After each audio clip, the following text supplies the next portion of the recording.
नमस्कार. पशुखाद्य महाग झालंय, मग घरच्या घरी पौष्टिक आहार नक्की बनवा. त्यासाठी साहित्य काय लागणार आहे तेही पाहूयात.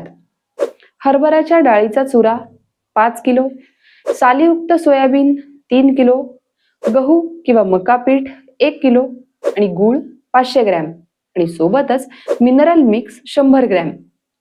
हे सर्व एकत्र कसं बनवायचं, आता त्याची प्रक्रिया काय आहे ते आपण जाणून घेऊया. सगळं एकत्र करा, सगळं चांगलं मिसळा आणि दररोज एका गाईला 2 किलो द्या. याचा फायदा काय आहे तेही सांगते आणि किती आहे तर तेही सांगते. दुधामध्ये 10 ते 15% वाढ होते, रोगप्रतिकारक शक्ती वाढते, खर्चात मोठी बचत होते आणि सर्वात महत्वाचं, हे खाद्य सकाळी द्या आणि सोबतच भरपूर पाणी देणं विसरू नका. घरच्या घरी स्वस्त आणि पौष्टिक आहार आपल्या जनावरांसाठी अशा पद्धतीने तुम्ही बनवू शकता. ही माहिती उपयोगी वाटली असेल तर आपल्या शेतकरी मित्रांसोबत नक्की शेअर करा आणि अशाच माहितीपूर्ण व्हिडिओसाठी फॉलो करा पालवी ॲग्रिको. धन्यवाद.